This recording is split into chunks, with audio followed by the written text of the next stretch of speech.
నేనేందో మీకు తెలుసు, భారతీయ జనతా పార్టీ కార్యకర్తలకు తెలుసు, తెలంగాణ రాష్ట్ర ప్రజలకు తెలుసు, తెలుగు రాష్ట్రాల ప్రజలకు తెలుసు.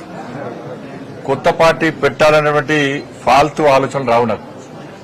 అటువంటి ఫాల్తు రాజకీయ నాయకుడిని కాదు. అనేక శిక్షణా శిబిరాల్లో, భారతీయ జనతా పార్టీ అంతర్గత శిక్షణా శిబిరాల్లో అనేక మంది కార్యకర్తలను తయారు చేసినటువంటి నాయకులు మేము, కార్యకర్తలు మేము.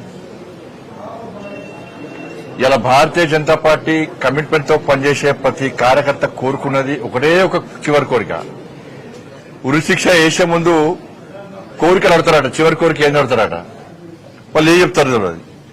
కానీ కమిట్మెంట్ తో పనిచేసే భారతీయ జనతా పార్టీ కార్యకర్తను పిలిచి మీరు అడిగితే, కమిట్మెంట్ తో పనిచేసే భారతీయ జనతా పార్టీ కార్యకర్తను మీరు పిలిచి అడిగితే చెప్పి టక్ అని ఒకటే, నేను చచ్చిపోయినాక నా మీద భారతీయ జనతా పార్టీ కండ కప్పాలని, జెండా కప్పాలని అంటారు.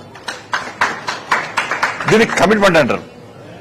అటువంటి కమిట్మెంట్ గల కార్యకర్తలు మీరు ఎలా ఇప్పుడు నన్ను అడిపించు, ఎవరు రాస్తా ఉంటారు, ఎవరో రాస్తా ఉంటారు, ఏదో చేస్తా ఉంటారు. కాబట్టి దాన్ని పట్టించుకోవాల్సిన అవసరం లేదు, పట్టించుకోవడం కూడా.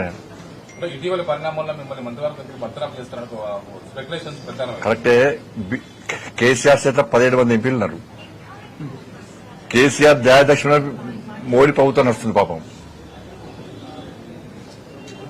కాబట్టి కేసీఆర్ సమాజం దానిలో కూర్చొని ఫామ్ హౌస్ లో కూర్చొని బండి సంజయ్ బర్తరఫ్ చేస్తారు అంటే నీకు ఒకే ఎంపీ లేడు, బర్తరఫ్ చేయాలంటావు. ఎందుకంటే నీ గడిల పాలన బద్దలు కొట్టింది మేమే, నీ అవినీతి సామ్రాజ్యాన్ని కూకటి వేళ్లతో పెగిలించింది మేమే, నీ కుటుంబ పాలన వ్యతిరేకంగా కొట్టాడింది మేమే. ఉంటుంది, నీకు సహజంగా ఉంటుంది. నీ 17 మంది ఎంపీలు ఉన్నారు కదా, అందుకే రెచ్చిపోతున్నావు నువ్వు.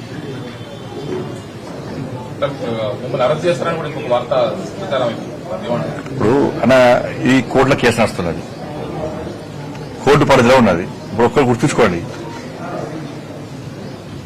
కన్న కొడుకును ఓ తండ్రి పోలీసులకు స్వయంగా అప్పగించినటువంటి సందర్భం ఏదైనా ఉందా?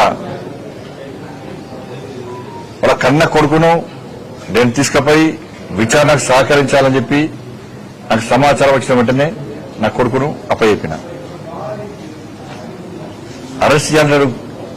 ఇలా కేసీఆర్ కొడుకు ఫేక్ మీడియా ఫ్యాక్టరీ నడుపుతున్నాడు.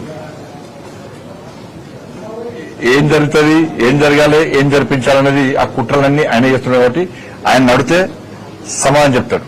థ్యాంక్ యూ, ధన్యవాదాలు. Please subscribe .news.